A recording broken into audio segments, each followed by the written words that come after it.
दुर्गापुर उप जिला न्यायालय भवन इतनी नाजुक स्थिति में पहुंच गया है तथा जर्जर स्थिति है कि लगातार बड़ी दुर्घटनाओं का खतरा बना रहता है। यहां न्यायिक कार्यवाही करते समय वकील और आम लोग लगातार दहशत में रहते हैं। इसी डर और असुरक्षा के बीच दुर्गापुर बार एसोसिएशन ने सैकड़ों वकीलों के समर्थन से आसनसोल दुर्गापुर उन्नयन निगम यानी एडीडीए का आज घेराव तथा प्रतिरोध किया।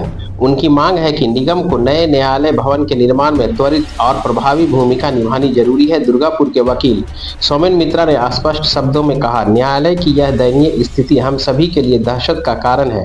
आम लोगों को भी इस न्यायालय में डर का माहौल बना रहता है। नए न्यायालय भवन के निर्माण की प्रक्रिया में आसनसोल दुर्गापुर उन्नयन निगम यानी एडीडीए की महत्वपूर्ण भूमिका है, इसलिए उन्हें और अधिक त्वरित और मजबूत पहल करनी चाहिए। विभिन्न वकील संगठन एक स्वर में कह रहे हैं, हम और कितना जोखिम लेंगे। एक नए सुरक्षित और आधुनिक न्यायालय भवन का निर्माण शीघ्र पूरा होना चाहिए, क्योंकि यहां कभी भी अनचाही दुर्घटनाएं हो सकती है जिससे न्यायिक व्यवस्था बाधित होगी।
আইনজীবীদের জীবনের দাবি সুরক্ষা দিতে হবে।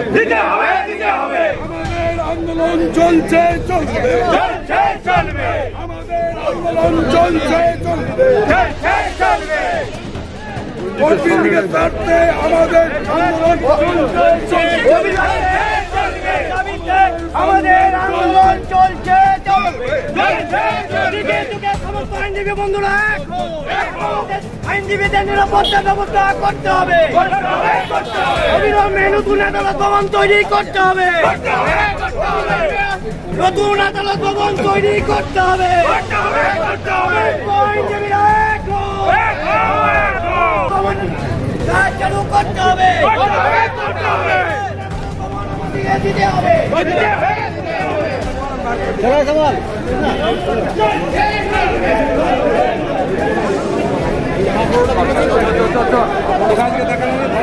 চলো ভালো করে চলো।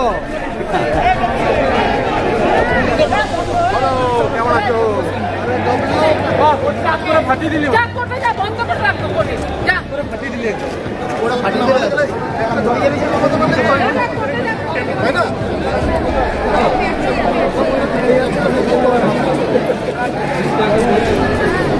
আপনি কি চাইছেন?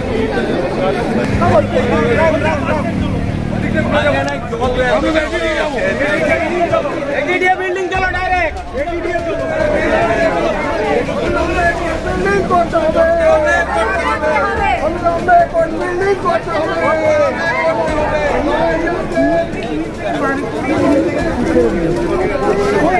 এটা এডিডিএর বিল্ডিং, সেই জায়গাটা আজকে আমরা যে দিকটায় বসি অর্থাৎ থার্ড কোর্ট এবং ন্যাশনাল ইন্স্যুরেন্স কোম্পানির যে একটা সেই স্পেসটা ব্যান্ড হয়ে গেছে এবং যত এসডিও অফিসের পুরনো পেচ্ছাপ এবং ওটাটাই ভরে গেছে।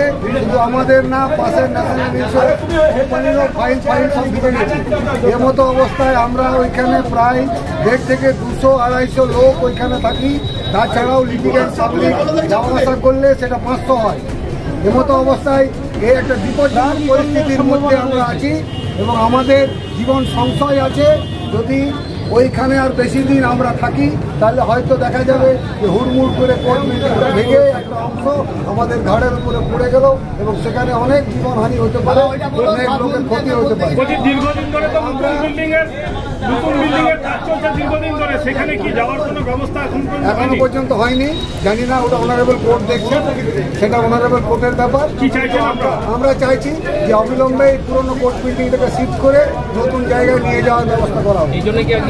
এই জন্য আজকে আমরা বাধ্য হয়ে, তার কারণ আমাদের জীবন সংশয় হয়ে আছে বিল্ডিংয়ের যে অবস্থা, সেই কারণে আমরা সবাই মিলে বার থেকে এডিডি এর কাছে ডেপুটেশন দিতে এসেছি যে আপনারা যথাযথ ব্যবস্থা করুন। তার কারণ এই বিল্ডিংটা এডিডি এর তত্ত্বাবধানেই হচ্ছে, সেই কারণে এডিডি এর একটা সদর্থক ভূমিকা থাকা উচিত।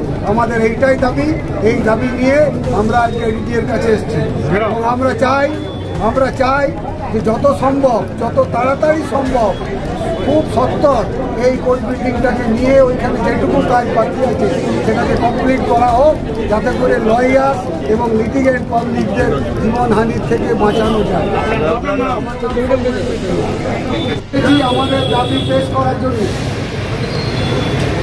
সিইওর সঙ্গে বা চেয়ারম্যানের সঙ্গে আমাদের প্রেসিডেন্ট সেক্রেটারি কথা হয়েছে যে এখানে একজন দায়িত্বশীল অফিসার আছে যার কাছে গিয়ে আমরা আমাদের জীবনের কথা বলবো এবং তাকে বলে আসবো, তাকে একটা ডেট দিয়ে আসবো, একটা আলটিমেটাম দিয়ে আসবো, যত তাড়াতাড়ি হোক কোর্ট বিল্ডিংটাকে ট্রান্সফার করা।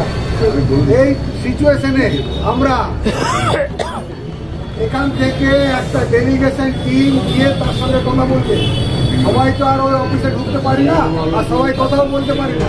সেই কারণে আমাদের সেক্রেটারি, প্রেসিডেন্ট এবং তার সঙ্গে আরও 2-1 এক্সিকিউটিভ বা যারা মেম্বার আছে 4-5 জন 6 জন তারা যান। আমরা সবাই এখানে থাকবো, আমরা আমাদের গ্রামের পক্ষে আমরা স্লোগান দেবো,